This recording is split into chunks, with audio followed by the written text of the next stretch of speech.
I guess we could start off with what you do full-time in both jobs, Liz. Okay. So I am a full-time firefighter, and then I also am a RN. I'm a OR Okay. RN. Talk to us about what you do with F45. So I own 2 locations of F45 Training, so they're franchises. I own the one in downtown West Palm Beach as well as the one in Wellington out west. What is the next 5 years look like? Personally, Yeah. I enjoy climbing a lot. Like rocks? Like mountains. Oh, fuck that. You're gonna be opening up a restaurant? I am. Okay. And what's the name of that? Headquarters. Liz Suit. Be president. You know,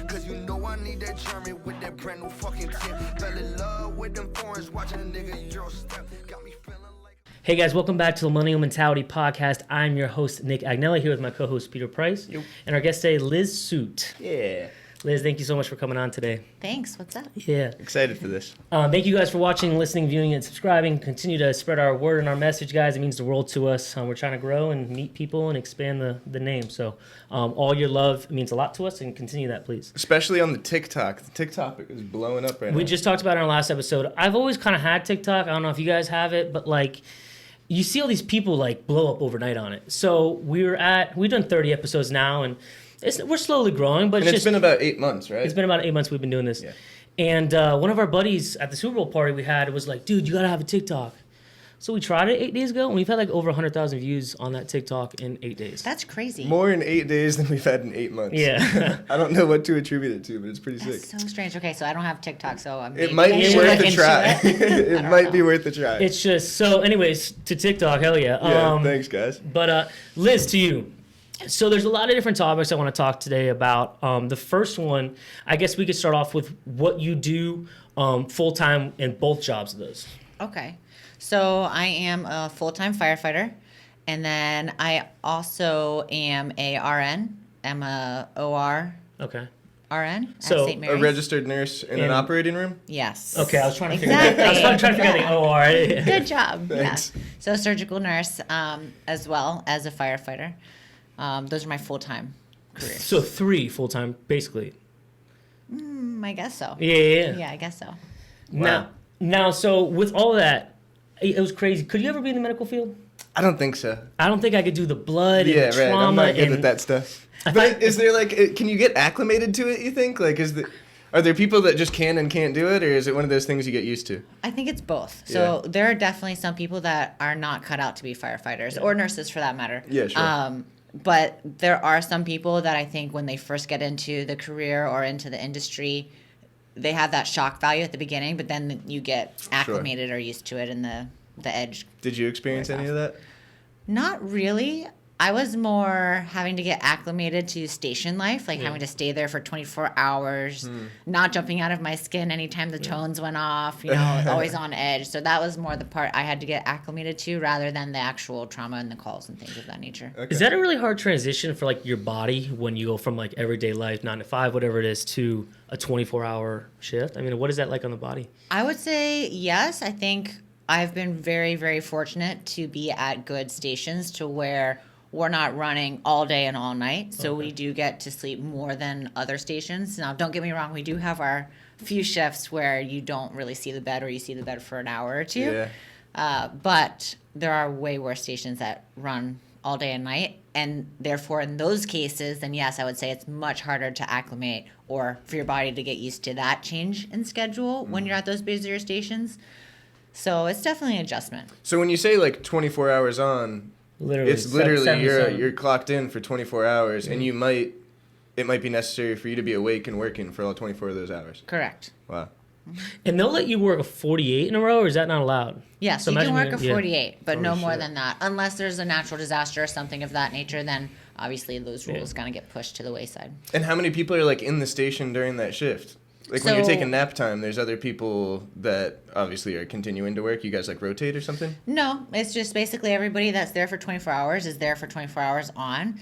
And if the tones go off, you get up. Damn. So that's just how it is. At my particular station, there are 8 of us. So there's 3 on the truck. There's a truck, a ladder truck, and then also a rescue. So there's 3 on both. Okay. And then we also have an EMS captain and a chief. So So everyone has like their delegated position. It's not like there's a lot of overlapping going on. correct. Got it. Correct. That is, back to the shock thing. Have you ever been to a site or a crash or anything like that where like a first-time firefighter got out and was like, I can't do this? Yes. Do you see that? Yeah. It happens. I could not, like, I can't even do a cadaver, dude. Like, you need to graduate like medical school, you had to cut open a dead body. No, I didn't know that. They We had to do dissect that a in body. undergrad, yeah. Wow. That is insane. I would pass out. No I did shit. pretty good with the frogs in high school. I couldn't. I stood away, man. Well, that's awesome. So that's the firefighting side. Now talk to us about what you do with F45. So I own 2 locations of F45 Training. So they're franchises. I own the one in downtown West Palm Beach as well as the one in Wellington out west. So I basically oversee the operations and everything with that. I guess I didn't mention it as a full-time job because I don't really consider it a full-time job since they're my investments in businesses. But yeah, so I've got those 2 studios. And How'd you end up on that path? so I don't know how to say this in a short story, but before I was a firefighter, I was in the fitness industry. I was in the corporate fitness sector, What's that mean? meaning publicly traded companies. So I worked for a publicly traded company as head of acquisitions, and this company owned multiple brands of gyms and fitness centers, like big box gyms. LA Fitnesses and stuff like that. Yes, Yeah. things of that nature, like Crunch Fitness, New York Sports Club, things like that. So my role for that company was called Town Sports International. My role for that company was head of acquisition. So I would meet with other brands and see if we could buy them out. Okay. Oh. So while I was doing that, I had already gone to Fire Academy. I'd already done all of that, and I was just waiting to get hired. So until I got hired, I loved fitness. That was my passion. So that's how I ended up in that industry. So while I was doing that, I met with the founders and owners of F45 Training, who were originally from Australia. Really? And before they infiltrated the U.S. market, they wanted to originally sell the master franchise for North America to just one company. Okay. So One like yours. one like the one I was Yeah. working for. Exactly. So I ended up meeting with the founders of F45 on behalf of Town Sports International. Okay. And that's how I met them. When I first met them, the meeting went well. I suggested that we do the acquisition. They ended up not doing the deal or anything like that. But the owners, there were 2 owners at the time of F45. Now there's just one. But at the time, both of the owners contacted me and said, hey, I know we're not doing the deal, but can you come work for us? That's I awesome. was like, no, I can't. I love what I'm doing here, you know. So they kind of chased me down for about almost 2 years. Yeah. And then I made the plunge and switched over to F45 working for corporate as performance director for North America. So I was their first North American employee. Good for How you. many? It's all over the country then, F45? Oh, yeah. Yeah. Do you know how many locations they have? They have 4,000, over 4,000 globally. Wow. Okay. So it's more than Starbucks locations, just to give you Holy some shit. reference. Yeah. That's a good reference. Yeah. Yeah. So normally I say F45, oh, yeah, what do you, and then I make that comparison. Yeah. They're like, oh, Damn. okay, Yeah. now I get it. Yeah, that's sick. So anyways, when I made that jump, they offered me a signing bonus. And I said, you know, I'd rather get equity. What can you do for me? Wow. So at smart. that time, they gave me the rights to the 2 territories. I didn't have the capital at that time, several years ago, to see the build out, all that stuff, because there's obviously a lot other costs Correct. associated with building out a gym other than just the land grab, so to speak. Sure. But I acquired the 2 territories at that time, and it's just taken this long to see them come to fruition. Wow. What is the Wellington? So I get the West Palm is probably Palm Beach County as a territory. Like, what are the territories? Like cities or what is? So the territories are basically, if you look on a map, they're divided up by density population. Okay. So it's not necessarily radius, Okay. but population Understood, and density. understood. So the downtown territory that I own is all of downtown West Palm Beach, and it goes to just basically where 95 and Okeechobee are. Correct. And then to the island, and that kind of that little hub Okay. there. And then my Wellington territory, my location is right in the middle of it, and it's next to Trader Joe's off 441, kind of by the mall there, the Wellington Green Mall. So it goes down to Lake Worth on 441, and then it goes to Southern. So it's a much bigger span of area, 'Cause but the the capita's density. different. Yeah, yeah, yeah. Exactly. Yeah. So yeah. Now, a question we wanted to talk about because him and we don't really have any judgments. I think a man can be as good as a woman can be as good as a man, whatever it is, black or white, I don't care. I think everyone has an equal shot to be amazing. As a female, you've obviously accomplished so much. Did you ever feel like there was roadblocks or a harder path for you because of that? No. No. I felt like for some reason, sometimes I felt like I had to prove myself more. Okay. But that almost lit my fire. It almost made me say, okay, I'll prove it. Yeah. But I never felt like there was anything in my way or there was anything that made it harder or more difficult. I just felt like I had to prove more. Yeah. It's an extra fire in your ass. It's probably that gas when a lot of people run out. You have, Now, when you acquired the first F45 in West Palm, what was that feeling like of, you've always worked for either corporate or a business, and now you're running the show. What was that mental transition like? I would say it probably wasn't mentally. It didn't feel like anything because I feel as though I've always kind of had that type of mode of operation. So even when I worked for other companies and even when I worked for, the fire department which is, a military-based, government-based company, even then I feel as though I lead and operate with an entrepreneurial mindset, so to speak. And so I don't think it was much of a transition at all. I'd say it's actually a lot, in a sense, not easier, but a lot more rewarding or a lot more, what's the word I'm thinking? Less stressful because I have more control over things. Yeah. So if I want to do something, I can do it because it's mine. Whereas for other big corporations, especially corporate America and especially publicly traded companies, there's so much red tape and your hands are tied. And I could come up with the best idea ever to drive sales or to do whatever the thing is that I need to do. Right. But it's not up to me ultimately whether I can or can't foresee that. Yeah. And so owning your own business, it's like, well, it's way easier because if I want to make a change, I'm going to make a change. I don't have to ask permission, so That makes sense.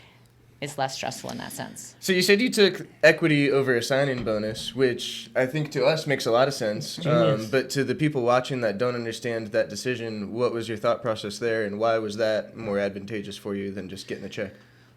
I think for me, you have to think bigger picture and you have to think long term. I wanted to know, where am I going to be in 5 years? I've always had, in a year from now, this is what I want. In 5 years, this is what I want. So what are the steps and the decisions that I need to make those things happen? And getting equity, you have to think when asking for deals or things of that nature, what do I bring to the table and what do I get?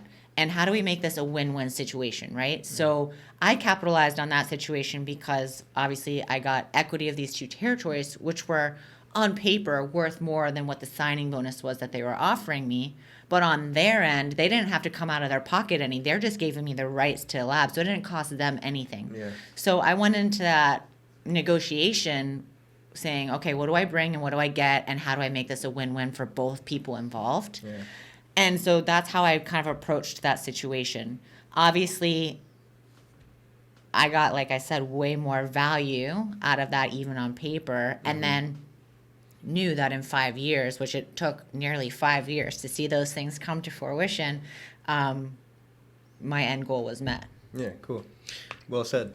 Do you ever get, not stressed, but do you ever find yourself in this, you're a goal setter, then you achieve them, and it's on to the next. Do you ever find yourself satisfied in any sense, or is it always more hunger? It's on to the next, on to the next. Always.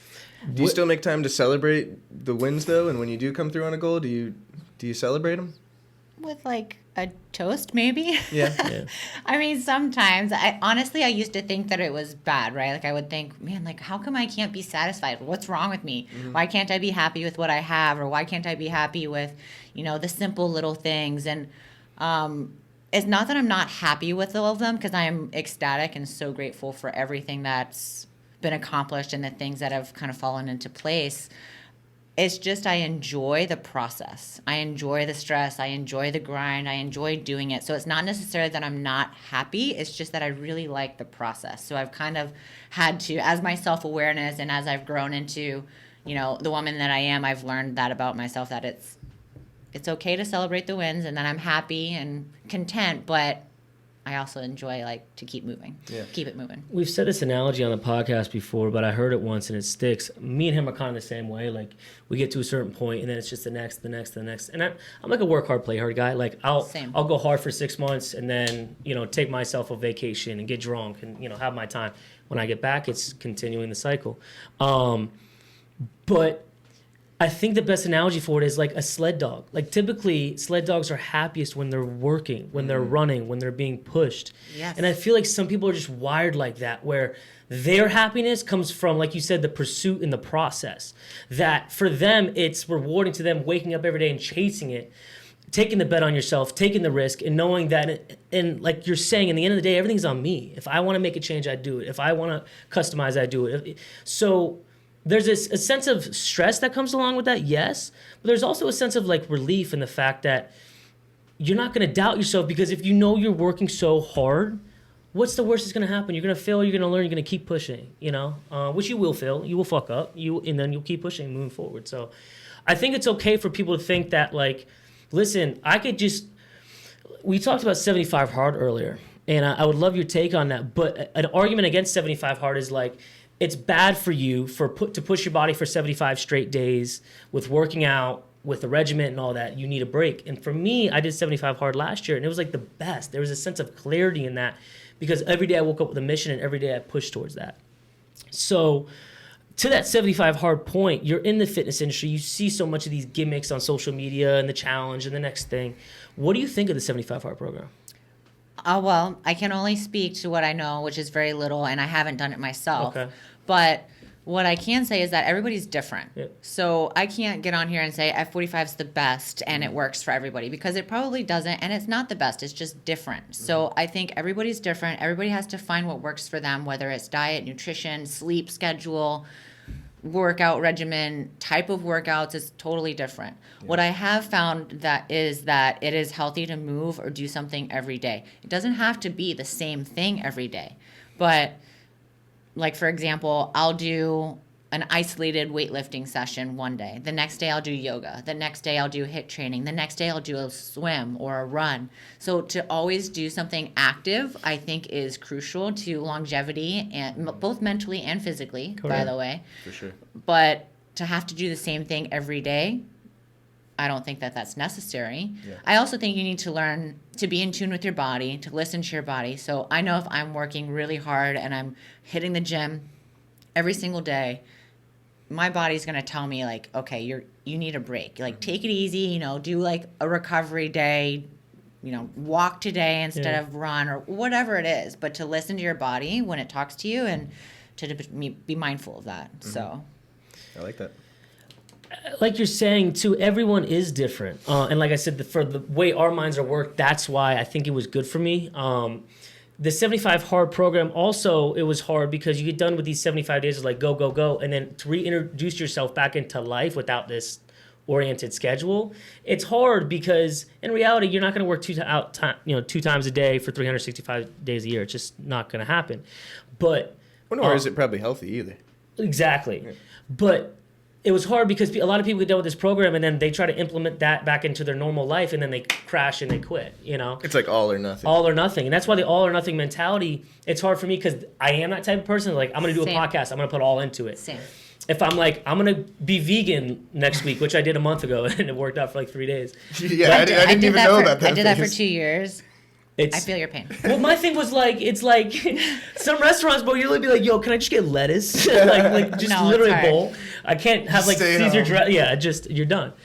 But anyways, and like I went to Publix, I bought $300 worth of vegan shit. I bring it home because like I was all or nothing with that diet. Right. And then the real smart way to do it was probably go like vegan twice a week, and then vegan 3 times a week. And Baby then, steps. And continue to be consistent with it.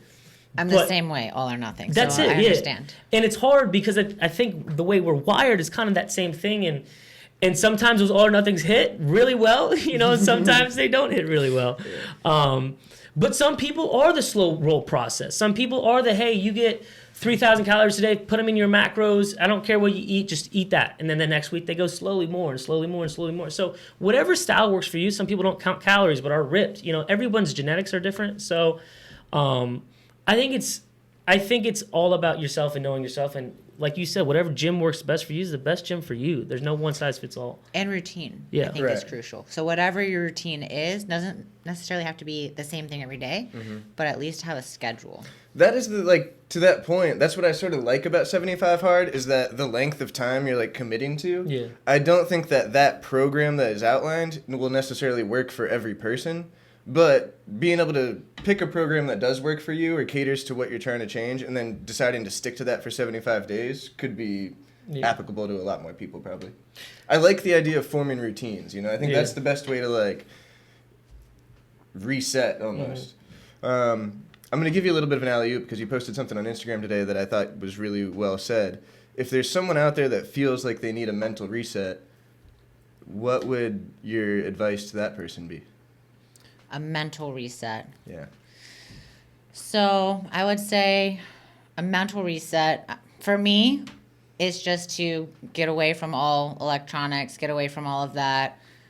Reflection always helps me. What do you mean by reflection? Journaling or meditating? For me, it's more thought, not necessarily meditation as you would think, like meditation. Although that's healthy too. But when I reflect, I think about, where have I been? Where am I at? Where am I going? And then the why behind it all. That helps me to gain clarity or to mentally reset. Also, if I feel foggy or if I feel like I don't have clarity or I feel lost in a sense, then I try to revisit my why or my purpose, and that gets me back on track. So Sure. This is all within a day, a week. I'm like, what is a mental reset to you? Do you put this into your routine full time? What is it? Whenever you just feel it, you just do it. yeah. Okay. I think it's perfect what you're saying because so many people, like I said, the all or nothing thing, they go and go and go and go, and then they push themselves to a breaking point and then they quit. And your mind and your body need a break mentally and physically. And if you run yourself at 100 miles an hour and you burn out your RPMs, you're going to be toast. So mental resets are important. Also, to the point of what we were saying earlier, like people that are wired like us, where you always want more, you're always ambitious, and you're always hungry. And I guess this is to both of you guys, if either of you have a take on it, but what would you say to the person that's watching that doesn't find that trait in themselves, that has a hard time being hungry for more, or a hard time being ambitious? How do you, if you're not just wired that way, how do you find that? You follow your passion. Find your passion and you'll find your drive. Yeah. And I think. be disciplined about it too, because there's nothing. Tom Brady said it best. Winning is winning. Like, there's nothing sweeter than winning. There's nothing better than succeeding. And a lot of people. It was crazy. I thought about this the other day. A lot of people never even taste that in their life. They never even set out a crazy goal and achieve that. And that's mind blowing to me. A lot of people just because they won't take the first step. A lot of people because they get to the first bump and they quit. A lot of people, but it's crazy to me that a lot of people don't, in the world, they don't set out this crazy goal and then just chase after it. Or they never find what they love or what they're passionate about. Exactly. So if you find yourself like not in love with the process every day when you're going to work or you're building whatever you're building, do you think that maybe that person is on the wrong path? I would say that if they hate going to work every day, then yes. Probably. And there's a huge, probably the majority of the population feels that way, which is really sad. But we're sold this Monday through Friday, 9 to 5, Bullshit. Hamster wheel rat race, and people just don't know any better unless they find something that inspires them, or unless they find something that inspires them to take the risk or to make a change that is unknown to them. And so I don't think people gain the motivation or gain the drive to leave the safety net, so to speak, or get out of the rat race unless they're passionate enough to risk it all. Yeah. And then when they do risk it all, the thing that keeps them there and makes them find success is the discipline. But they're not going to have discipline if you don't love it. Yeah. So that discipline or that motivation fades away if there's no passion or love. I mean, the deeper your passion, the bigger your purpose, and vice versa. Yeah. So I think that that's really crucial and key to success in general and to winning. If you think about it, Tom Brady's winning, but he's playing a game that he loves, that he's probably been passionate about and loved since he was a little kid. Right.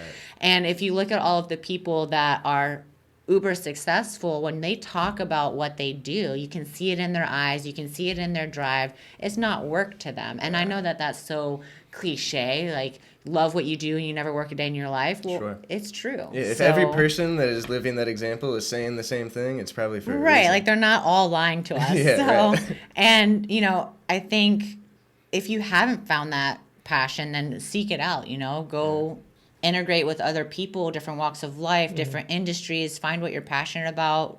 Go back to when you were a kid. What did you love doing? Right. Did you love animals? Whatever it is, and explore that and see what you can find.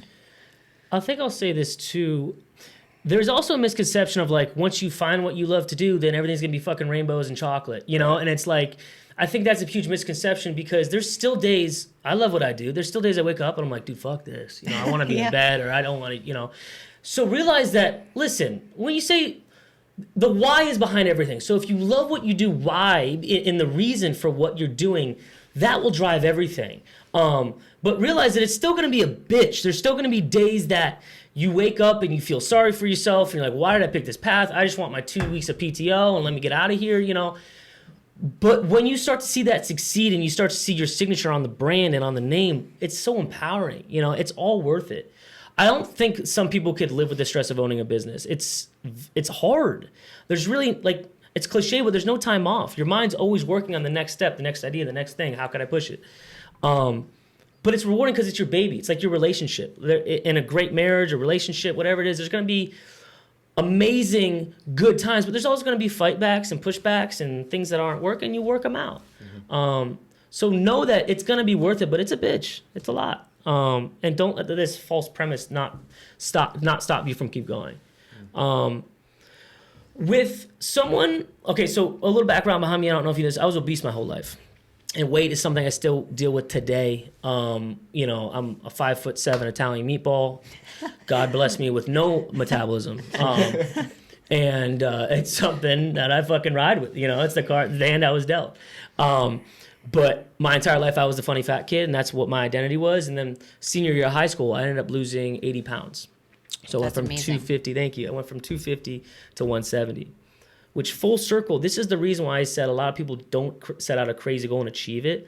I would tell my friends when I started losing weight, my goals, and we were high school kids, a lot of them would chuck at me, or a lot of them were like, hey, I don't see the 20 pounds, where'd that go? And stuff like that. But I ended up achieving that crazy goal I set out. And from that moment on in my entire life, I'm the guy that if Nick's, like this joke in my family, if Nick's going to do it, he's going to do it. There's no one that could... Yeah, nobody can stop you. No one can stop me. No one can say, I don't know if that's going to work out. I'm going to laugh and just walk away. Like, I don't do that energy. But it was all from that foundation and that starting point of just achieving it once and then taking that momentum and putting it to the next idea. But for me, my insecurities was always my weight and my looks. It's just something I dealt with. And it was always terrifying to me walking into the gym for the first time after being out for a while. Or my community is in the gym. I'm the one, I worked at a functional fitness facility for a while too, and there's little cliques when you walk in, and Beth is talking to Tiffany, and John's talking to Robert, and then you stand there and you're kind of like, who do I talk to, right? Right. So what would you say to someone who is terrified for that first day, that first step into the gym, and what would you say, I guess the whole mindset behind it is? I would say, for the people that are first going in, at least my gyms and me personally, when I see somebody in there that's overweight or that's uncomfortable, I like to go up to them and say something to them and say, hey, good job for being here, because everybody has that first day, right? Like, we weren't all born in the gym. Right. So, that's such a hard step. I think it's really valuable for people to commend them on that and to offer their guidance and their help or whatever they need. And most people these days aren't mean. There's always going to be your bullies and your handful of people, but most people like to see that and are encouraging. So although your mind is playing tricks on you and telling you stories and your insecurities are telling you otherwise, when you go into the gym and you get that support, it's such a good feeling. Yeah. And once you get that support and the people that basically wrap their arms around you, they're not letting go. So now you have like accountability buddies and you've made new friends, and now that is your community. It's your tribe. Right, it's your tribe, and it becomes your fit fam and all that stuff. It's just taking that initial step in there and knowing that there's gonna be at least one person in there that's gonna be like, hell yeah, good job for being here. And that's one thing I loved. So in this journey of me changing my life, I did it through functional fitness. I went to a local gym. Hugh, we'll bleep it out if we need to. I don't know. But We might bleep it out for fun. But that's where I went, and then I got into CrossFit competitively after that. For the next 3 years, I was a CrossFit coach, and that was my life.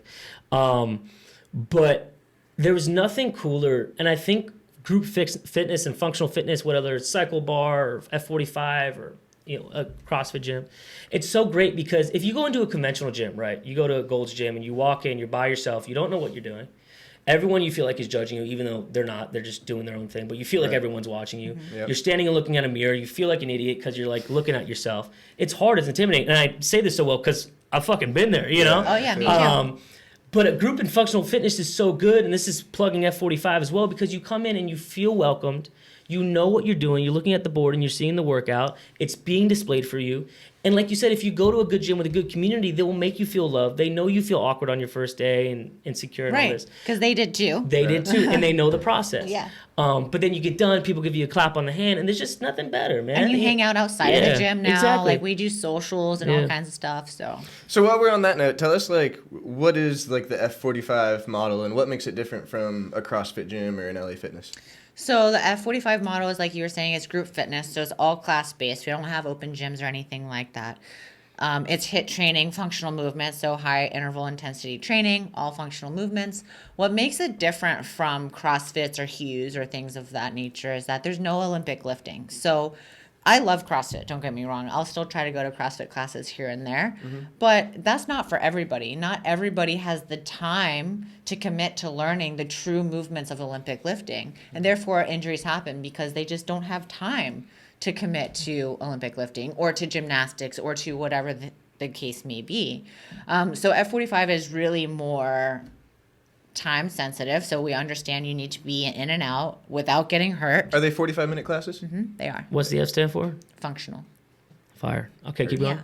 So that's what really sets it aside, right? You don't have to have skills or previous training to come there and do the WODs, so to speak. We don't call them WODs, they're just workouts. But if you go into a CrossFit gym and you look on the board, and for me, handstand walks, I'm horrible at them. I can't do that today. Yeah. So, or hey, ring muscle ups, I can't do those today. Sure. Whereas in F45, it doesn't matter what workouts on the board, everybody there is going to be able to do it because it's so scalable. And that's because we don't have the Olympic lifting, we don't have the difficult gymnastics and stuff like that. So it's more friendly. And then how do you keep people from plateauing in that setting? They get to adjust it's the same workout, but they adjust the weight. Scalable. Exactly. Everything's So basically, I made my dad, who turned 70 this July, Hey. do a workout. Sick. And What's his name? Brian. Shout out, Brian. Yeah, so he, we can do the workouts and he can just go slower and do less weight, and I'll be doing it right next to him, doing Right. heavy weight, more reps within that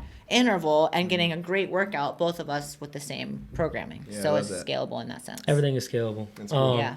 Just to put devil's avocados for fun, because I'm from the CrossFit world. And long story short, I did CrossFit coaching, butted heads with the owner, and then got into construction. I've been doing that last 6 years. So, which that's a whole different story. But in CrossFit though, the one thing I did like is like you walk in and you couldn't do ring muscle ups, right? Or you couldn't do a handstand walk.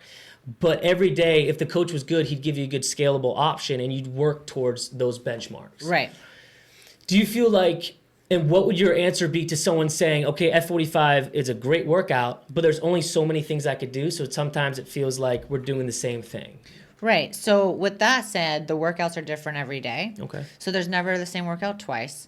There are certain goals to hit. So we do heart rate monitoring. So you build points on heart rate Oh, monitors. you do heart rate. I didn't know that. Okay. So we do that. So that gives you little, areas to hit with your heart rate monitoring. Also, we do something called the challenge. So you weigh in, weigh out, and we do body fat percentage, all of that. We do nutrition.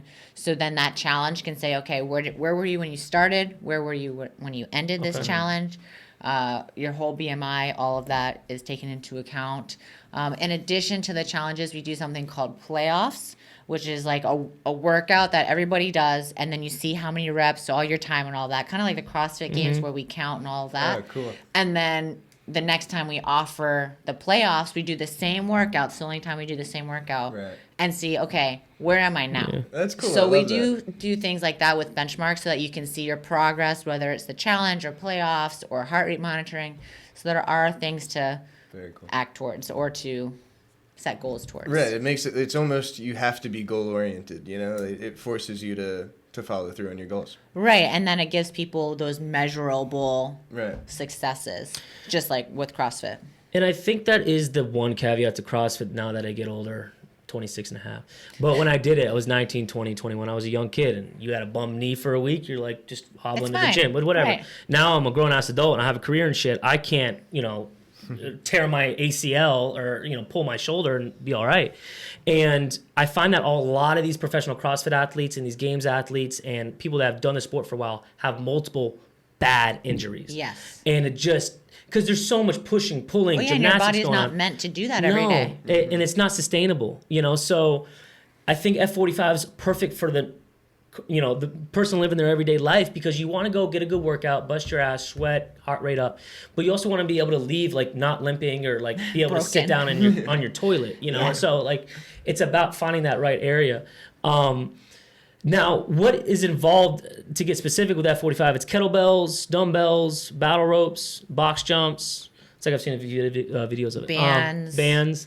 Okay. Rowers, And skiers. And when you say there's no Olympic lifting, does that mean there's no Barbells. Barbells? Yeah. Yeah, so we have like small, short barbells that we have we'll put little weights on, but there's nothing there's no not doing snatches or deadlifts. cleans or anything like that, right? And then also going back to what you're saying about CrossFit, I think it's such a small percentage of the population that it's almost built for elite athletes. Correct. CrossFit, right? Correct. And that's why I love it, and it's always challenging me, and I love learning those new movements, and like you were saying. But I think to really learn, for me, with muscle ups, yeah, you can give me a scalable exercise for it. But if I really want to learn muscle ups, I need to come in there for an hour and just train muscle ups, right? So the time commitment that I had to put towards muscle ups, I would pick one skill a month and say, okay, this month I'm going to learn muscle ups. This month I'm going to learn double unders and not break my shins with a rope. This month I'm going to learn, whatever it is. So the time commitment to learn those movements properly, you have to really put in the time. Plus, you want to get a workout in, so you're going to the WODs on top of that. Right. So it's difficult for your average person who's working every day on all of that. Right. So And I think that's a why challenge. CrossFit really had its boom in 13, 14, 15 with the games blowing up. And I when I was a coach, 90% of our guys were firefighters. I know it's huge in that community. But it started to slow down because people realized I can't feel my elbow this morning. You know? And, I also feel like when it first started And it got booming, harder. it Yeah. didn't get sold as a workout for elite athletes. It was sold as the entry level. If you need to get started working out, here, we'll Yes. teach you how to work out, you know? It's gotten so difficult. Yeah. Yeah. And I guess that's almost what makes it, I don't want to say dangerous, because it's not that dangerous, but that's what causes a lot of the injuries is because it's a lot of movements and exercises meant for people that are already physically fit and whose bodies are capable of doing it. it's made for the 1%. You And know, you've got people walking in just getting started working out again for the first time. Yeah, if you look at RX CrossFit workouts, it's made for the 1%. I mean, that's not, a grandma can't come off the street and, hit a muscle up or, a clean and jerk. That'd be a badass grandma. That would be. Now, with F45 and having these two locations, what is your next step with it? Do you want to be more involved in the brand? What is your thought with that? I mean, as you were saying earlier, as an entrepreneur, your mind is always racing, right? So originally my goal was to have 5 territories and then sell them all to a private equity group or something of that nature. How did you get so smart with business? I don't know. She's impressively smart with business. I don't know. I mean, I worked, like I said, working for corporate really opened my eyes to a lot of things. Before that, I was a horseback rider. I rode professionally. I've traveled the world a lot from a young age, so that had me exposed to a lot of things. I'm really bad at playing golf and riding bikes fast. So Those are two acceptable things. and running. I'm not very good at running. So that had me exposed to a lot of different cultures and all of that. And then working for publicly traded companies and traveling all the time with those meetings, I learned a lot for business through those jobs as well. But back to your F45 question, that was the original goal, and that was all pre-COVID. So then COVID happened, and I was like, maybe I should make sure these two open and that these get successful first, and then I'll revisit that idea. Smart. With that being said, now that these two are open and running, and so far so good, knock on wood, the thought is there to see if I want to open more territories and expand. But What territories are open around here? There's not very many left. I said there's one in Abacoa right here in Jupiter. That one, the owner there is very nice. His name is John. He's great. That one's been open for a few years now. They have them in Boca. They have them in Delray. Boynton Gardens, I think, is being built out. But franchisees only have a certain amount of time to open before the parent company, before HQ or F45 corporate seizes the territories back. So okay, so that's what I was going to ask, is like, are they the ones deciding where the territories exist, and then they're just available for potential investors to want to snatch them up? yes. Correct. Okay. Now, you opened both gyms at the same time.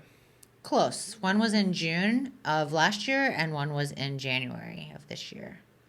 So you didn't. Okay, so I was going to say, if you opened them right before the pandemic, that would have been hard. But were you worried about opening them in the kind of tail end of the pandemic-ish? No, that was never a word. Okay. People were kind of ready for it. Oh, yeah. I would have opened them sooner if I could have. Right, right. And I was supposed to open West Palm right before, and then I made the executive decision to keep the doors closed so that I didn't open, close. Yeah. And honestly, hopefully I don't upset anybody with this statement, but honestly, like, I would have just paid the fine to stay open. And if they told me to close my doors, I would have told them it's not happening. You ever heard of this guy, Ian Good for Smith you. Fitness, on Instagram? No. Okay, so there's this gentleman, Ian, I'll tag you. How you doing? But he's a social media guy, and he's got an Instagram, and he had a gym, conventional gym in New Jersey, hometown thing. And they fined him. He kept his gym open. Yeah. They bolted the Find doors. me. He cut the bolt. And now he's being sued by the state for criminal law, and I think it's like a $50,000 fine. So they're just trying to strip him of his business now at this point. But it brings me to my question of, in this nation, definitely our area, but in this nation, I feel like we have an obesity and overweight pandemic that no one's really like talking about. And it's like a meme I see all the time, but they talked about eating right, working out, getting some mental health work on the news as much as they talked about. I think we'd probably, this might come off bad, be a little bit better, Yeah. And I feel like not a lot of people are there to be like, hey, maybe we should check out what we're feeding second, third, fourth, fifth graders at a young age. Yeah. What's the school food look like? Or newborns. Or I knew about foods just because I was dieting my whole life trying to lose weight. But a lot of people don't know basic macros. A lot of people don't know anything about nutrition or what to eat. And I get it's hard these days. You look it up on Google, and there's 15,000 different diets, and this doesn't work, and this doesn't work, and this doesn't work. But at least know how many calories are in an egg. Correct. Or at least know the weight of this. Know your portions and Correct. servings at the very minimum. Yeah. And it's not that it's not accessible, right? Yeah. Like, MyFitnessPal is awesome. Everything is already on there. You don't even have to look anything up. You type in carrot and tells you what it's worth, Yeah. right? So it's not that it's not accessible information. People just don't care. Yeah, Right. you're right. So, and I don't know how you teach give a fuck. How do you teach that? I think that was the thing about the young age is I think you have to, like, I knew friends, growing up, we go to school and we'd all bring out our lunch, right? And you'd have the friend with like the Fire Lunchable. You always had Lunchables, Yeah. but fuck you. No. And the Fire's Lunchables. But anyways, Lunchables, and then you'd see this Johnny over here. You had like a chicken breast, a carrot, and like applesauce. Yeah. Yeah, And you all think- like individually Yeah. packaged. Like mom. And a love note. Exactly. But it's crazy because out of like 30 kids, there was one kid who actually had a reasonable lunch, and we all judged him. We're like, you're not eating Lunchable pizzas right now? What's going on? Right. Because it's not taught And at a they'd young wanna age. trade it. Exactly. Yeah, right. And that like maybe all the kids running off the soccer field at 6 years old are happy because they just got to sweat in, their heart rate's up, they're running and they're playing. Like, you think because you're 30 years old, you got to stop playing around and having fun and moving your body? You're insane. That's being called a human. So like, I think there's this work we have to do of teaching the young kids and the kids growing up basic nutrition, basic exercise. They do PE, but they don't teach shit. And implement it into our society of healthy is like, it's not only sexy aesthetically, but it's happiness, it's being more human, it's just everything. So But I think there's McDonald's commercial on TV every 2 seconds. So, you know, you'll be, you know, doing good all week, and then Pizza Hut commercials come on. You're like, shit, that sounds pretty good right now. And so what would your suggestion be? Do you think that those conversations should be had in the classroom? Yeah, and also they should be had at home. If you have a child that's dealt with weight, it was always hard on my mom. I was a mama's boy, and she loved me more than anything. So it was hard to see her, you know, watch me be overweight, be uncomfortable, you know, as your kid. It's hard as a parent to see that. And it's also hard to go to your kid and say, like, hey, Nick, you want to be on a diet next week? Because then you're basically calling your kid fat, you know? So you're in a pinch as a parent because you obviously want them to be healthy, but how do you come off, you know, about that without saying it really directly? And as a kid, you're going to ask stupid questions like, why, mommy? Why do you want me to be on a diet? You know, whatever. So I think it's about catching it before it gets to that point and instilling it at a young age. You know, I'm going to teach my kid that you can have a Gatorade, but dude, drink a few cups of water a day. And that, like, you know, this perceptions that we have of like, that's not cool. Fuck that, dude. Who cares about the judgment crap? Exactly. Sure. And in reality, when you're confident and when you are raised like that, you don't give a shit what people think. You know? If you're taught that you don't care what people think, Correct. I mean, obviously that's hard to an extent, especially when middle school and high school ages. But if you're taught from the beginning, like, just do what is for you, and who cares what people think, I think that's crucial. Yeah. And like you said, from the beginning, like if you teach your kids, hey, we'll do cake and ice cream for birthdays and special occasions, but we're not eating that every night after dinner. Right. Or, hey, we're not going to eat cereal with a bunch of preservatives, but we'll have granola. Yeah. Or, like, healthy options that still taste good. And then if you do that from day one, the kids don't know any different. Yeah. Right. And if they do have the crap food every once in a while, it's a special treat, you know? Because I would have those friends, like Evan Harvey's house, you'd go over his house. My parents didn't buy, like, Gushers and snacks and candy and shit like that. But you go over Evan's house, they had everything. Yeah, it was the best when you walked into your friend's house and they had all the snacks. Right. I would eat all the Kudos bars and they'd get pissed because there's like, I swear there was a brand new box of Kudos bars. And I don't know what you're talking about. But, like, I also, like, I feel bad that I ate all their snacks, but I didn't feel bad health-wise that, like, one weekend out of the month, you know, I pigged out on bullshit, you know? And it makes sense that the obesity pandemic is so bad because if you look at the general population of adults, and then, like, it's always sad to me as a big person my whole life, like, you'll see a mom and a dad who are obviously overweight, and then a few kids walking behind them who are obviously out of shape and overweight and unhealthy. And it's just like, did the kid even ever have a chance? No. You know, that's my point. So it brings it back to at such a young age, installing that in them. And the thing about that was hard for me personally was, like, I was always active, always playing sports. I just fucking love food, you know. I was always a seconds kid. Yo, ma, can I get seconds? And maybe that's where, you know, my cute face got in the way. Portion control is always a bad thing. I'll eat until I'm sick, you know, and that's a problem. So I think to answer your question, it's catching it young, and then if you're not taught it young, try to find people around you who are healthy and that want to help, and there's a bunch of those. And I guess maybe that's the reason it is possibly important for it to be talked about in the classroom also, rather than just at home, because sometimes the conversation at home isn't the right conversation. Or it's not being had at all. Or it's not being had at all, right? That's the crazy thing to me about K through 12 school is, like, if I look at, like, the 5 pillars of life, so, like, finances and professional, personal, you know, money, happiness, fitness, and health, like, none of those are taught in school. Nothing about finances and how to manage your money and all this stuff. Not much about spirituality and mental breaks and mental health in general. No one talked about that shit. Depression and anxiety was never a thing. You know, talking about you know, fitness and health and how much it means to your happiness. So, like, it doesn't surprise me we are the way we are. How the fuck else, you know? I saw a meme today that was like, I'm so glad I learned about photosynthesis in school. It's really going to come in handy this photosynthesis season. Yeah, no, seriously. And a lot of people don't understand, too, is you got to get out and get sunlight. Like, with a lot of these, you know, jobs that are work at home, or you're a streamer, or you're this, you're that, and, like, you sit in a chair all day, you don't get out, you don't get sunlight, you're not going to be happy, dude, you know, so. Yeah, most, like, 9 out of 10 people are vitamin D deficient, so. And that's why, like, in the northern states, seasonal depression is a thing, because you just don't go outside, because it's negative 2 degrees outside. I mean, that would really be hard to go outside in that weather, too. Yeah. But all these Floridians have no excuse, so. Yeah. Right. And what are the side effects of being vitamin D deficient? Fatigue. Depression. I might be vitamin D deficient. You for sure are. I work inside all day. You for sure. I guarantee you are. I'm sure you're right. So do you supplement that by taking a vitamin D pill, or do you just try and get outside? Try to get outside. Both. Yeah. I do Are both. both equally as good answers? Yes. So if you just go outside for a while, it's going to help. Yeah. But even with the amount of time that we spend outside, you still will probably be vitamin D deficient unless So you you're probably laying want out. both. It's not one or the other. You probably need both. Right. Okay. That's what I do. Well, if you think about our ancestors, Indians were out 24/7. The Babylonians. Yeah, the Babylonians. Nick brings up the Babylonians Yeah. every episode somehow. I mean, they're Bro. pretty cool. So I'm like a primal guy, dude. Like, I get it, you know? I just think it's crazy the outfits they used to wear. But the everyone- outfits that people wear now aren't crazy. Yeah, That's right. true. That's good point. You know, everyone has insecurities. I find that people who are usually the most fit and healthy have the most. I've talked to a bunch of people who are either IBBF pros or, you know, the biggest guy in the room, and they're the most insecure about it. If and when your insecurities come up or you have that day, what do you do to attack those? I confront them, you Yeah. know. So if I have an insecurity or if I'm worried about something, one, I like to ask myself why. Like, where does that stem from? Where does it come from? And then I try to shine light on it. You know, you can't hide in the shadows if you put light on it. So Do you talk about it to people?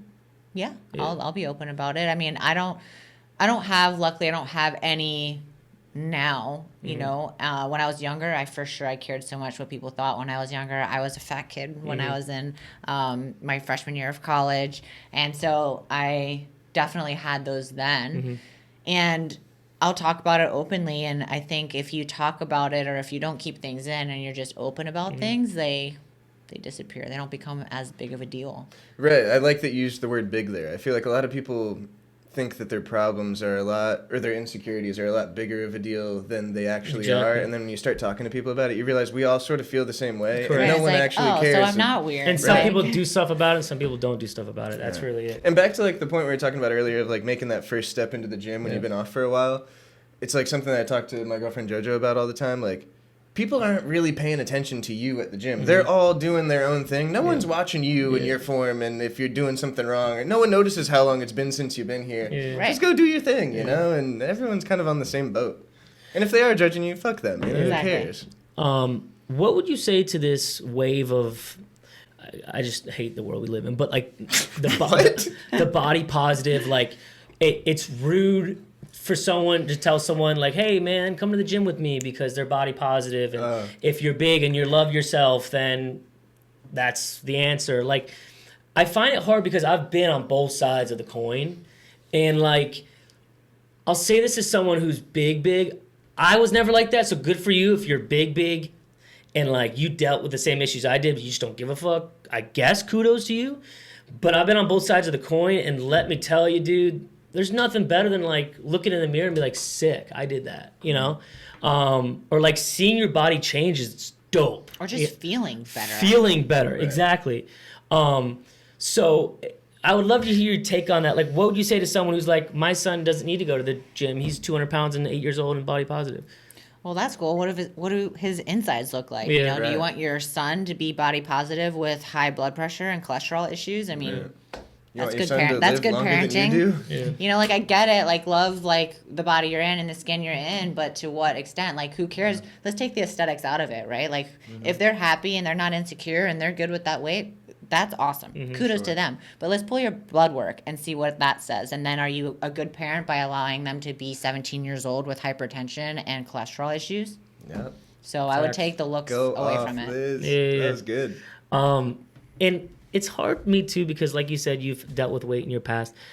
I don't feel like I could even think about a time when I was big and uncomfortable and didn't fit in jeans, didn't fit in shirts, and like was ever close to happy, you know? Like, so again, I don't know if I believe the people that are like, I think they're just throwing it out there. Like, I'm confident trying to overbear something, but I don't know. It's a reason not to have to face the problem or fix it, you know? If they just say, no, I'm content, this is good, I'm Yeah. fine, then everyone will get off their back and stop trying to convince them to do something about it, Yeah. you know? It's an easy way out to just be like, no, I like myself like this.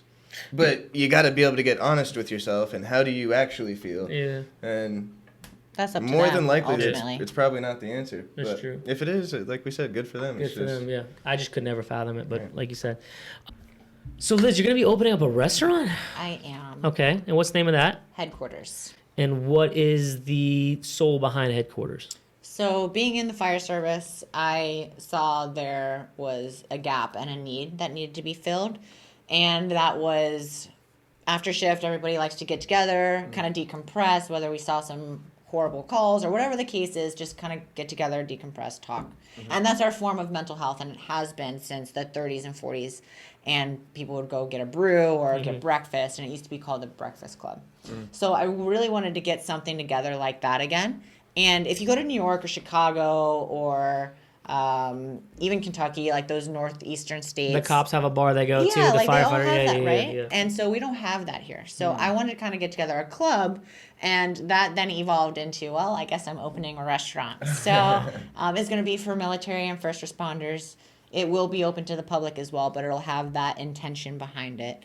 And by intention, what does that mean necessarily? That either what proceeds or the get for service or a discount? What does that mean? The intention behind it meaning that this is going to be a place for all who serve. Okay. So this is going to be their community. This is going to be their go-to. This is where they're going to go hang out and decompress. Okay. I'm already getting things in the mail like memorabilia, things of that nature that we'll do in memory of or in honor of. And then it'll also be our way of first responders and military veterans to then include civilians on what our world is like. So we're going to tell the stories of first responders and military through heritage, honor, and tradition. So it'll kind of be a way to be all-inclusive, bring them into our world, give us a place to decompress, to hang out, to meet your brother or sister at the bar, whatever that is. So what is it? A bar, a restaurant? What? both. Okay. So And bar, 24/7, because I know shifts get off all the time now. So we'll open at like 5 a.m. Okay. So people going on shift can stop by there, get coffee, breakfast, whatever. And then we're going to close on weekends. We're going to close at midnight because nothing good happens after midnight. Correct. And then on weeknights will probably be 9 or 10. Super family friendly. Like I want everybody to bring their kids, like very blue collar, relax, games, that kind of thing.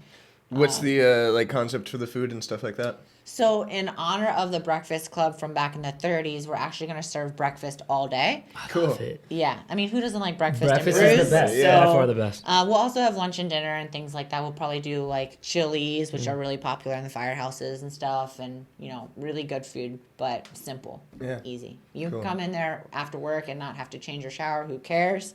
Or you can come in, with a button-up. Doesn't matter. Right. Like it's community. I love it. Where is it going to be located? So it's going to be in the warehouse district in West Palm, so Perfect. by dope. Grandview. Yeah, So, sick. Yeah, That we're is awesome. excited. We're And what- hoping to be open this summer. So Summer of 2022. yeah, Wow, amazing. Restaurant is one more time. headquarters. Headquarters. Guys, go to headquarters. So what is, not in professional, but the personal side of you, what is the next 5 years look like? Personally, Yeah. well, I like to do climbing, so I enjoy climbing a lot, Like rocks? like mountains, Oh, fuck that. like going vertical, you talking about, or like hiking? like both. So Nah. I summited Mount Kilimanjaro last year. Get the fuck, dude. Can I get your autograph? Like what? This makes no sense. Okay. So I really want to do the 7 summits. So that's one of the 7. So then this year I'm going to do Elbrus in Russia, and I'm going to do 1 per year until they're all done. So that leaves me 6 more years. more So that. years. So that's I a am personal goal. Jaw drop. How vertical is the High. climb? So, Are there like harnesses involved? and some of them, yes, you Yeah. have. Bro, there's harnesses. multiple camps. Like you got to get from camp 1 to camp 2, chill, 2 to like. How long Yeah. did it take to do the one that you did? So Kilimanjaro took me 5 days. It was supposed to be 7, but it took me 5 because I just kind of Elite as skipped a fuck. few. I skipped a few stops. So Why are you pussy slowing down? So I did that one solo, completely alone. So I was able to What? set my own pace. This isn't normal, Liz. I'm not gonna act like this is normal. Okay? She said, "Fuck you, leader. I'm out." Okay? Sick. No. So when I say alone, I had a guide. Okay. Okay. But there were no other hikers or anybody with me, so I didn't have to slow down for anybody else. I could kind of set the pace. So. So you got like this is interesting as hell. You got like the ice little things and Yes. the boots and the. Yes. And the boots. Oh my god. It's called mountaineering. Yeah. Holy And what's shit. the oxygen like? Okay, so I don't know if you saw that Netflix thing where the guy Yes. did. Oh my, dude, that dude's 14 peaks. Great. when next time. So some of those are the ones that I have to do. Yeah, that's why my jaw dropped, Liz. But dude, it's insane. Oh my god. So I couldn't do it because of the heights, or because like I couldn't do it. But do you have to wear like an oxygen mask up there and whatnot? No, Okay. you can, like in that documentary. Normal human he would, did. but Liz, we don't do that. You can if you go too fast, you Uh-huh. have to do that, or if your O2 stats go too low, then you can do that. So like I had some with me just in case of an emergency or something, but you don't have to. But you also can't stay up there for too long. You're basically dying if you're in that air for What too was long. your celebration? Tell me you brought like a little flask or like a champagne bottle or woo, like that's it? And then you turn back around? I took an American flag with me to the top and I signed it at the top. Dope. So that was my way of kind of like the moon landing. remembering. almost. Yeah. Right. And so I plan on taking that flag, that same one with me on all 7 and signing it. with Dope. the- You took the it back time. down with you? Yeah, yeah. Oh, I was about to say, I thought you left. Okay. No, I took it with Cool. me. It made the whole journey with me, and then I flew it the whole way down. That's So, cool. Wow. Yeah. That is, okay. What's the next one that you're gonna do? Elbrus is in Russia, Damn. so that's this year. That's in July. How many days do you expect that to take? That one's 2 weeks. Holy shit. So Now, with this life of like insane, Liz, as like you're in a beautiful relationship now, was it hard finding a partner that was like along for this Liz's life? I would say yes and no. Yeah. So yes, in the sense that I was just so busy, I wasn't slowing down or looking for anything. So yes, in that sense. Yeah. But no, in the sense that the relationship that I'm in now is just effortless and easy, and he likes all the same stuff. And he surprisingly wants to climb these mountains with me, which is insane. You going? Sick. Oh, Yeah. God. So like that part was effortless, right? But the part of meeting somebody was harder just because I'm not going to meet somebody unless they're at work or at the gym or in my routine of my Right. everyday, because I don't just go hang out places. That doesn't happen. Yeah, right. Yeah. So yes and no. Oh my God. Would you ever do that? Could we do that? Where do you start? I mean, literally, like, okay. At the bottom. You probably trained for like probably Started at the bottom. Yeah, that was nice. You probably like one day were like, talk to your man and be like, hey, let's do it. Did you go on the first one? No. Okay. What was like the next? Did you just Google how to train for What's the Kilimanjaro? most savage Like, shit I could do right now? yeah, no. But like, how do you train? We live in Florida, yo. Like, what'd you do? Incline 15 for Oh my gosh, you're 2 making me hours? laugh. You make me laugh. So I do a lot of endurance training. So not Flat to get though. no, wait, bear What you mean? I know. Bear with me while I get like nerdy on you for a second. So as you climb, right, as you get higher, right, the oxygen gets thinner. So as the oxygen gets thinner, there's less and less oxygen that can attach to your hemoglobin, which is why your heart rate starts to go up to circulate by overcompensating circulation to get the oxygen to the rest of your body quicker, since there's less of it. I forgot you're a doctor and shit too. Okay. No, wait, are you following? Yeah, no, this is So your chemistry. Heart, so yeah. your heart rate goes up to Yeah. compensate for less oxygen. So if my resting heart rate normally here at ground level, we're still talking sea level, Yeah. right, is 56. What is it? Probably crazy low. like in the 40s. Oh my God. But wait, Pete, so you know normal's like 70s ish. normal, like, right, mine has fluctuated, right? My lowest have been in the 30s, my highest have been in the 70s, so it fluctuates based on training. Yeah. And that's something that's a controllable. You can control your resting heart rate. So as I train my cardiovascular system, my heart rate, my resting heart rate gets lower and Lower and lower and lower, lower, yeah. so that my heart at rest is hopefully in the 30s yeah. and 40s, right, hanging out. Gotta wake So 'em that up, means yeah. when I go on climbs or hike or exercise, for me, my heart working hard is 100, which isn't that bad. Right. So now I don't feel super winded. I don't feel hypoxic. I don't feel all of these things of being tacky with this super high heart rate. Whereas if my resting heart rate is 80, and then I go climb Kilimanjaro, my working heart rate is going to be almost 200, right? So really training cardiovascular system on a regular basis helps that. Isn't that relatability though? Like, okay, so for instance, you know, you can't take a marathon runner and put them in a 100-meter sprint and they're gonna do well, or the vice versa, right? I get that you got your heart rate and your baseline down so low, but isn't it relatable in the fact that you're training for something completely different though? That didn't get you the nothing. Wow. No. Okay. I will say, I mean, you can try to train with altitude masks and things of that nature, and that might help a little bit, but I think honestly the endurance training is what helped set me apart. Nothing to prepare you for the cold though, huh? No. What was it? What was your gear every day? So it was difficult because at the bottom it's like Florida weather, right? Yeah. It was like really? 85, No whatever. way. Yeah, and it was like a rainforest. And then at the top it was negative 18. Oh my god. And so you have We're in to a carry, simulation. That's crazy. you got to carry all this gear with you the whole time too. So you I started, my first day I was in a tank top. And then the last day I had like a parka.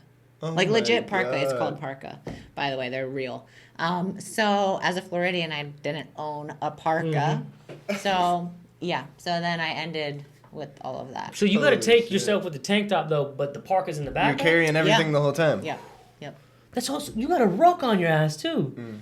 Oh my god, good for you. Yeah, Now, how that's long awesome. did it take to build that cardiovascular endurance, or was it already there? It was somewhat there, but it wasn't where it needed to be. So I trained for about a year. And I mean, this for- might be a stupid question, but like when you're trying to train your cardiovascular endurance, do you do that by doing cardio? Yes. Okay. For sure. I'm gonna let that one Just slide. checking. For sure. I mean, all exercise, right? Like Yeah. the way that even when I lift weights at the gym, I superset everything. So everything that I train is cardiovascular training, and in my opinion, I just focused a lot more on the running and the swimming and the rowing that was really going to elevate my heart rate to. So yeah, I guess my Train real harder. question, to make it sound less stupid, was like, for that year when you were focusing on getting your heart rate as low as possible, or if someone else wanted to try and duplicate that, what are the exercises that you focus on? Yeah, a lot more running, a lot more swimming, rowing, anything that you can do to sustain your heart rate of 150 or higher, which is uncomfortable. Yeah. Got it. So, You ever done an Ironman? no, but it's on the bucket list. Yeah, you don't even need to train for this. Jump into it. No. I'm actually a really bad running, and remember I said I don't ride Running bikes fast. fast? I heard that, and then I heard the Kilimanjaro thing, Liz, and I'm like, But that's like maybe walking. her good's not my good, you know, like her being like I'm running like it's like a 6-minute mile, you know, like No. it's not my thing. It's not my thing. It's not mine either. I just make myself. So do it. besides Everest, Kilimanjaro, and the 18,000 peaks, You said you can't ride bikes fast. That seems like an oddly specific one. Did Very you have some sort of accident? No, but I can ride. that was very weird. Yeah. well, I Did you can crash ride on a bike? I can ride bikes, and I enjoy riding my bike and stuff. But like when I try to go fast, I've done a triathlon before, and when I've tried to go fast, like everybody just passes me on the bike and the Oh. run. So like for me, fast on a bike is 14 miles an hour, Hell and yeah. there's like people that are going like 30 Damn. that are You 5 ever been on a times cycling bike with No. little fucking 1-inch tires? No, that's just not fun. Yeah, Little bump, so- bro. You're sitting on a seat that's that big. Yeah, I don't get how it's these just people do not it. good. Like, oh god. So besides the peaks, what is else on your personal Bucket list. bucket list or journey? Probably to focus more on like personal relationships, my relationship I'm in now, my family, stuff like that. You know, I know recently I posted on Instagram, I was talking about, you know, it costs to be a dreamer, and Yeah. you have to prioritize what's most important to you because life is too short to do it all. And I really feel that, especially now in my mid 30s. It's crazy to say that out loud, but in my mid 30s, that prioritization becomes more and more important because I have less life ahead of me. And so I have to make sure to prioritize my personal relationships, prioritize family, things of that nature. And in doing so, I have to then sacrifice some of my dreams. So I won't be able to do, you know, I wanted to do something within the military. I won't be able to do that. I won't be able to do certain things because I then have to make sacrifices. So although being a dreamer is amazing and I love it and I wouldn't have it any other way, it also costs. So, yeah. Where is the line on that? Where is the 5 more? You want to open 5 gyms and climb these hills and do all this, be a firefighter, a nurse. Where does this is the line, I got to put this amount to my partner. How I do gotta you put this delegate amount. the balance? That's what I'm saying. I would say it's based on time. So, if I'm sacrificing, let's say, trips and quality time and any, time I can dedicate towards my personal time or relationships for work, if that's more heavy, then I would say that's the line. It needs to be equal, if not more, on personal. And that's different for everybody, right? Yeah. So the time with nursing, I do that per diem, so I'm able to kind of control that schedule. The time with firefighting, that's once every 3 days, I'm able to control that schedule. The time with the businesses, right now, having the 2 gyms and, you know, the restaurant and stuff, is I can control all of that. And so if I add something else into that, well, how much more time am I now going to pull away from my relationship? How much more time am I going to pull away from my family, right? And so if I'm now unable to see my family or see the person I'm in a relationship at least once a week or more, you know, hopefully more than that, right? Then that's too much, right? And obviously that's different for everybody. Yeah. But, you know, that's how I've found it. Because we always talk about this inevitable journey to find this work-life balance. I think that's everyone's ultimate goal. I told him that, in my personal opinion, you always be chasing it. I don't think anyone ever reaches that work-life perfect balance. You're always it's always teeter-tottering one way or the other. It's just reality. You can't do everything at once. But it's something that's always hard because it's a debated in my head in which, like, where do you put the time? And I think it is okay to have a season of work and a season of life and balance it that way. It doesn't have to be all encompassed in one day. Right. But it's something that's hard because I know a lot of people deal with that. You know, as I said, like, where is the line where it's like, okay, I got to deviate some time to my partner, and it's hard. I would say, too, for me anyways, at least like you were saying earlier, work hard, play hard, right? I'm the same way. And obviously, like, my personal goal is, like, I'm traveling to Russia for my time off. Like, it's like playing hard for me. Right. But I will say, if I'm not able to be present with whatever it is I'm doing. So if I'm working and I'm thinking about family or whatever is going on at home or anything like that, then that's your line. That's my line. Yeah. If I'm with my significant other at dinner and I can't stop thinking about what's going on my phone, then there's something too much going on at work. So if I'm unable to be present with whatever it is that I'm doing, then it's too much because now they're overflowing. So I will say, if I'm spending time with my significant other, let it be quality time. If I'm spending time working, like, let me focus on this and close the book for the day, right? Right. So being present, I think, is a huge line. A good indicator of. Yeah. How do you balance. compartmentalize your mind like that? Like, you know, be able to switch from one to the other. And I think that's a skill too in itself. It's like, whenever I leave work and I go home to my partner, I'm with my partner. And a lot of people don't have that off switch. A lot of people get stressed out because they don't have that off switch. And I feel like for a business owner, it's extremely important to have that off switch. Or especially in the medical field, sometimes Yeah. you see some fucked up shit at work and it's hard to Not take it turn home. that off Yeah. and it's time to go home. But I think it's important to find that line. And like you said, if you're at home with your partner, don't be on your phone. Put it down. Talk to them. Be with them. Right. Even if it is a shorter, if it's an hour, but you're spending with them rather than 4 hours watching TV. I mean, I think that's better. Well, and So- making sure you're with somebody that understands that, Yeah. right? So, I mean, in the relationship I'm in now, I'm lucky enough to be with somebody who does understand that Yeah. and understands that, hey, like even on the way here, I was like, can you drive so that I can answer emails before this podcast? He was like, yeah, absolutely, no problem. But I do that so that when we're done here and we go eat dinner together, I don't have to do that. Fire, yeah. Right? So it's like little things like that I'm mindful of. And you have to be intentional with your time. You can't just say, oh, I'll do it later, because now you're doing everything later and it's all compiled on it and you can't separate it. Right. So you just have to be mindful of it. You have to be with somebody that understands it. I know that obviously when you own businesses, you have to have your phone nearby just in case something happens, right? But being with somebody that understands that if my GM calls me, I have to answer, right? There's certain things that I do have to answer, but I'm not going to answer unless it's an emergency, or I'm not going to answer unless it's dire or crucial. And he knows and understands that. So being with somebody like that is important as well. Absolutely. The last thing on a lighter note, when's the last time you like sat at home on a Sunday and like ate sushi and binge watch Netflix? Does that ever happen? No. So, Yeah, me either. so Asking for a friend. So I will say, Fuck 75 hard. That is talking about that, dude. She is me 75 hard. 365 Yeah. hard. no. So I mean, I will say, like, I enjoy good sushi, ordering in every once in a while and just Yeah. having sushi or whatever. But I'm in a relationship to where we just talk and Okay. we don't even watch. Like, I think we've never made it through a full movie or even like started a series ever before or anything. So Gotta throw that on the bucket list. I mean, I really haven't watched. I know, right? I talk about It's pretty hyped up when like you and your partner lay in bed. You're like, "Fuck yeah, let's put it on." Boop, and isn't it? Yeah, and you're locked in. You know. Well, then so- she's asking me questions. I'm like, "Shut up! I'm trying to listen." If you were paying attention, you'd know the answer to that. Dude, like, oh, it's so bad. Yeah, JoJo loves to do that, where she'll just be staring at her phone the whole time, and I then look up and lose go, it. "Oh wait, what happened?" Like, well, fucking watch, and you'd know. Because I have singular focus, so if You I guys look probably up have the right TV idea. Don't watch yeah. shit. It Yeah, it sucks. starts a lot of shit.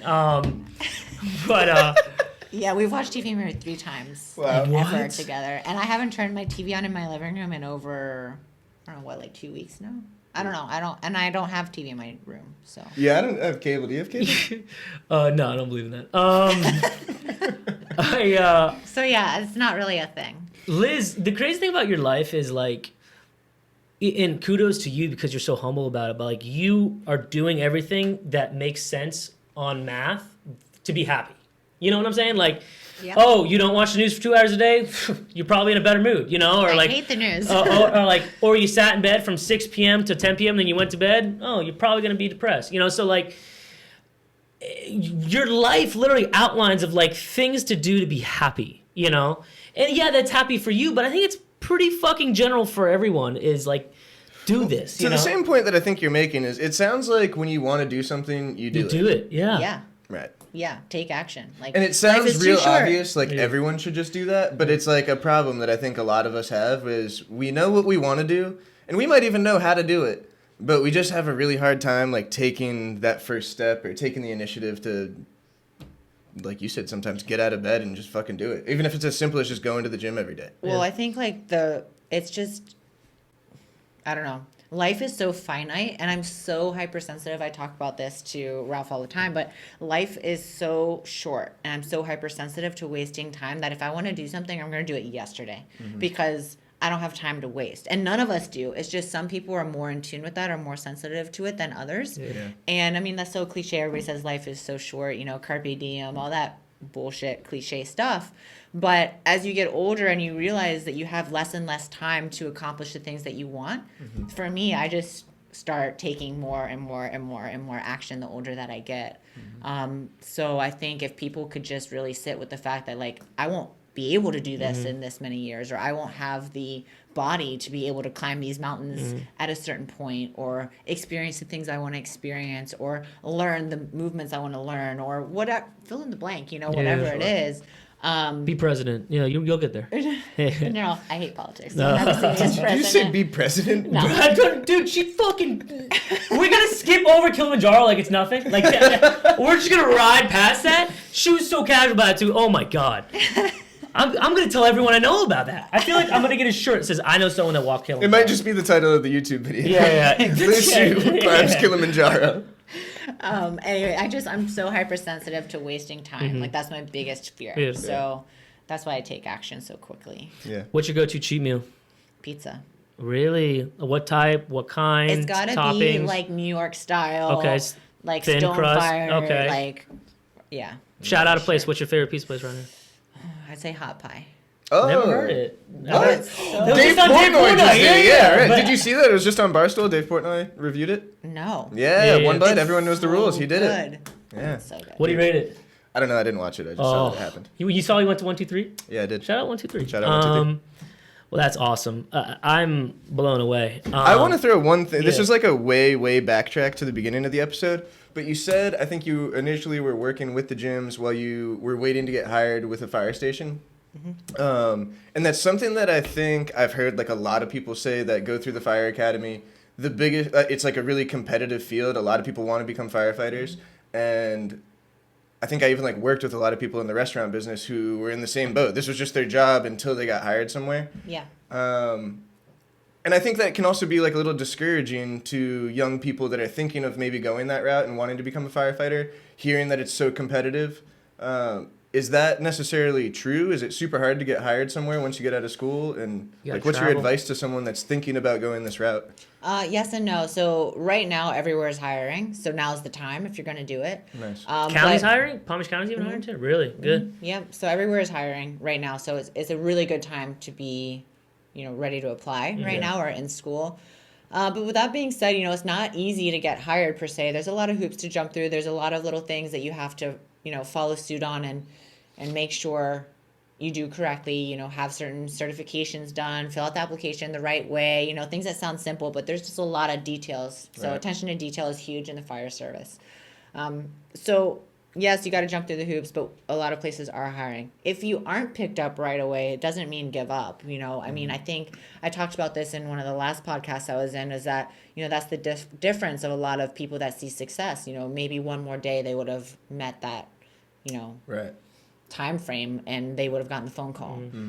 So never giving up, or at least having like in your mind before you start and before you get discouraged and before you decide on following plan B, have in your mind, okay, what's my bandwidth? Like, what's my time frame that I'm comfortable with waiting? Be realistic. And know what that is before you start the journey. So for me, it was, okay, if I'm not hired by 30, I'm going to go do something else. Like, I gave myself that time limit, and I got hired the same year I turned 30. So I waited the full amount of, like, those years, right? But I knew that going in. And there were so many times that I was like, man, like, I don't want to keep waiting for this. It was just discouraging. But I gave myself that kind of that drop dead date of that time frame for myself. So I think that was a good place to be for me. And I suggest that for everybody else so that they know, like, I'm committing this part of my life to getting hired. But the opportunity is definitely there. Yeah, 100%. Yeah. Cool. You think your life is like fine wine, it just keeps getting better and better the older you get, or you think you literally hit the peak? No, I like think it that gets either? better and better. The peak. Okay. The peak, yeah. But Like a mountain thing? Yeah. Yeah, that was good. That Still was good, not bro. over it. I get it. Okay. A little slow. no, it's just gotten better and better. Yeah. The older I get, the more comfortable in my skin I get, the more I learn about myself, about what I want, what I don't want. My goals evolve. My life experiences just compound, so it only gets better and better. I'm excited for the future, man. Hell yeah. And I think you have to stay excited for the future. Life gets kind of fucking boring, Yeah, or scary. I mean, I hope everyone's excited for the future because they're going to be a part of it whether they like it or not. I think So some might as people well get believe excited. in their heart, though, that the past is already better. I think some No, people, 100%. wake up every day and they're like, wish I could go back to college, or wish I could go That back. tells me You they're on can't the live in the wrong path. past, man. It's so true. If you live in the past, it creates depression, right? If you live in the future, it creates anxiety. Just live Be today. present. Yeah. That's what I thought you said when you said be president. I thought you were like following up what she said with like, just be present. And I was going to be like, yeah, that's good. And then I realized you said be president. This lady's resume is fucking insane. Guys, thank you for watching. If you have any questions about the firefighter department, if you want to try F45, hit up Liz. And I'm sure she'd love to have you in, drop in for a workout. Is the first one free at F45? It is. Okay. Drop in for a workout at F45, guys. Me and Pete are going to come to one of your classes. Yeah. I was going to say, when are you guys coming? Listen, I'm down. And Nick just signed me up for that without telling me, but I'm down. Yeah, we'll do it. We'll do Is it. that a surprise? But I'm down. we'll be like, not annoying, funny about it, but like we'll be laughing at each other, I'm going to be laughing at you. Bet. But guys, try F45 or just get off your ass and go for a walk. I thank you guys for watching this episode. If you have any questions, like I said, please contact Liz Suit. We'll put her all her information on the bottom. We'll see you guys next week. See ya. Peace. To the other side. I'm just a man on a mission, a man with a vision. Hope you can listen. I just been chasing what I've been missing. Love how the ice on my wrist, it tend to glisten. Got this from grinding and being consistent and staying right on my pivot. Killing them with precision, just trying to earn my position. With all these free bands, they think a nigga dropping dress. I promise with the left, I'ma drip all them off baguette. And I pray that you don't forget, this is all from blood, sweat, and tears in this bitch. Yeah, tears in this bitch. I had a road running, hustle years in this shit, yeah. So please don't say I switch when you see my honey grip. Or you see a bad little bitch. Call that hoe my honey dip. Italian leather make me feel like I'm in Sicily. I ain't never been there, but I swear I'm there mentally. Just riding in that Bentley, like that thing was meant for me. Setting the standard, flexing all this luxury. Cause I know they loving me, and they can never come for me. And they can never touch a beat the way a nigga touch it be. But when the weight on my shoulders and I feel pinned down, I just pick the pen up and I never let that pen down. Even though most of my shit is never written, I just get in the booth and start spitting like a Smithin', yeah. And this is coming from the heart lately, but really this is just my mental thoughts in a form of art, baby. I knew that I was him from the fucking start, baby. I told my mama, your little boy is a star, baby. On the road to riches and I'm headed to the top. Probably sliding in the drive, I promise I won't stop till the day that the nigga pop. Buy a bench for my pop. Security team with chops, encrypted money and locks. box, a little bread in them stocks, and a whole bunch of cash money so I can flex a lot. Yeah, it's over in this bitch. Shout out to my young nigga Nova in this bitch, yeah. Eastside shit. Hello, okay.